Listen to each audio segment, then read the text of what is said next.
Hello दोस्तों, कैसे हो? मैं एक ऐसी कहानी सुनाने जा रहा हूँ जिसको सुनकर आपका खड़ा हो जाएगा। मेरा नाम रिया है। मैं एक शादीशुदा महिला हूँ। मेरे जेठ जी सरकारी नौकरी करते हैं और वे आगरा में रहते हैं। लेकिन जब उनका अपनी बीवी से तलाक हो गया था तो उन्होंने अपनी पोस्टिंग दिल्ली करा ली थी और उनके बाद हम साथ में रहने लगे। मेरे जेठ जी बड़े शर्मीले, बिल्कुल किसी लड़की की तरह। घर में किसी को पता नहीं था कि झलक जी ने मेरी जेठानी को तलाक क्यों दिया। जब भी घर पे कोई पूछता तो वे सिर झुका कर शांत हो जाते।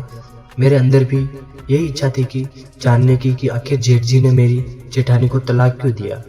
कुछ ऐसा था जो वे छुपा रहे थे, लेकिन मैंने भी ठान ली थी कि अपने जेठ जी का राज बताकर ही जब लूंगी। अब चूंकि मैं उनके छोटे भाई की पत्नी थी और घर की छोटी बहू, इसलिए अपने जेठ जी से सीधा सवाल तो नहीं कर सकती थी, लेकिन अपने तरफ से कोशिश जारी रखी कि जल्द से जल्द ये राज पता कर सकूं।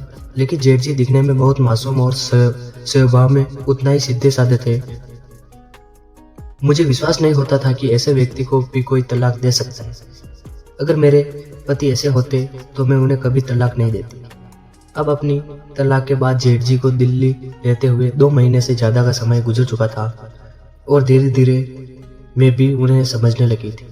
वे बड़े ही मासूम थे, बिल्कुल शांत रहने वाले, हर वक्त चुपचाप रहते थे।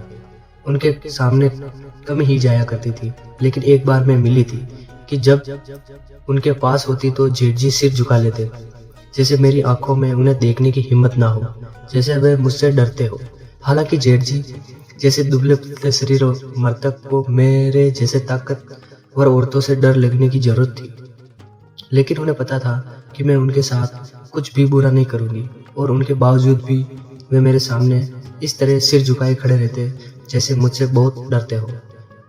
जिस तरीके से वे मेरे सामने सिर झुकाकर चुपचाप खड़े रहते हैं, उसे एक बात तो मैं पूरे दावे के साथ कह सकती थी कि अगर मैं मजाक में भी अपने जेठ जी को डांट देती तो वे तुरंत रोने लगते।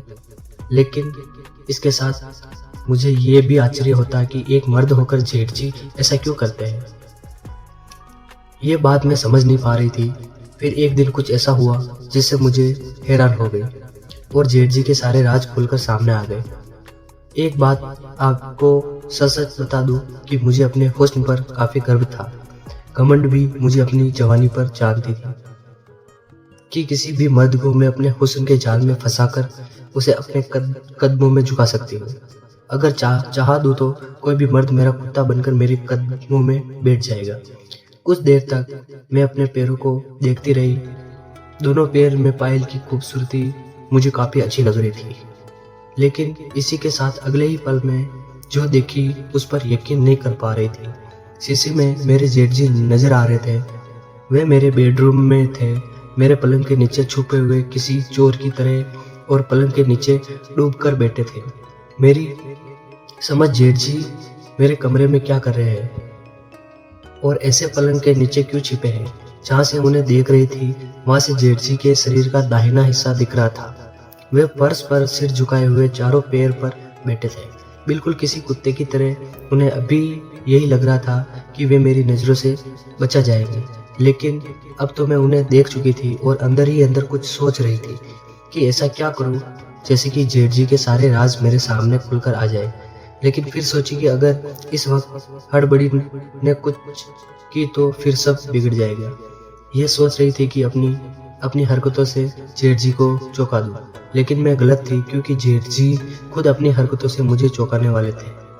मैं हल्के वजन के साथ उनके दोनों हथेली को दबाते हुए और शीशे में हर वक्त उनकी तरफ ही देख रही थी। आगे को कुछ मैं देखी उस पर यकीन नहीं करना बड़ी मुश्किल था। जेठ जी को डर तो लग रहा था, लेकिन उसी के साथ वे अपने चेहरे को पलंग के नीचे से आगे बढ़ाते हुए मेरी हिल्स के पास ले आए और अपनी जीभ निकालकर मेरी हिल्स चाटने लगे। जहाँ से मैं उनके दोनों हथेली को दबाई हुई थी, वे अपनी जीभ निकालकर मेरी हिल्स को चाट रहे थे। मैं काफी हैरान थी। दोस्तों, आप ही बताइए, कोई आम बात तो नहीं थी। एक मर्द होकर वे भी मेरे जेठ जी होकर मेरी हिल्स अपनी जीभ से चाट रहे थे। क्या कोई आम बात है? हैरान तो मैं बहुत थी, समझ नहीं पा रही थी कि जेठ जी क्या कर रहे हैं। एक तरफ से डरते हुए थे और दूसरी तरफ मेरे हील्स को अपनी जीभ से चाट रहे थे। वे भी एक इंसान होकर एक कुत्ते की इसी तरह अपनी जीभ बाहर निकालकर मेरी गंदी हील्स को अपनी जीभ से चाट कर साफ कर रहे थे। मेरी हैरानी की कोई सीमा नहीं थी। मैं बार बार ये सोच रही हूँ कि जेठ जी ऐसा क्यों कर रहे हैं। मेरा दिमाग काम नहीं कर रहा था। शीशे में फिर देखी तो जेठ जी वैसे ही मेरी हील्स को बड़े चाव से चाट रहे थे, जैसे कोई कुत्ता हड्डी को चाटता है ना। ठीक वैसे ही मेरे जेठ जी मेरी हील्स को अपनी जीभ से चाट रहे थे। दोस्तों मैं क्या बताऊं, मेरे पलंग के नीचे बैठा हुआ कुत्ता जो रिश्ता में मेरा जेठ था, मेरे पति का बड़ा भाई था, जिसके सामने मैं कभी नहीं गई, वह इंसान अभी कुत्ता बनकर मेरी गंदी हिल्स चाट रहा था। अब मैं क्या करती, मैं तो बहुत हैरान थी। घर की छोटी बहू थी, आखिर क्या कर सकती थी। वैसे ये तो अच्छा हुआ कि अभी घर में हम दोनों थे। मेरे पति ऑफिस के लिए निकल चुके थे और मेरे साथ ससुर भगवान का जागरण सुनने के लिए गए थे, पर घर पर रहे भी सिर्फ मैं और मेरा कुत्ता, मतलब मेरे जेठ जी। अब तो समझ नहीं पा रही थी कि इस इंसान को कुत्ता कहकर बुलाऊं या जेठ जी। जब कुछ नहीं सूझा तो अचानक अपने पैर का दबाव जेठ जी की हथेली पर बढ़ाने लगी। शीशे में देखी तो उनकी चटपटाहट बढ़ने लगी। यकीन के साथ वे और तेजी से मेरी हिल्स को चाटने लगे। मतलब मैं जितना जोर से दबाती, जेठ जी उतना ही तेजी से मेरी हिल्स को चाटते थे।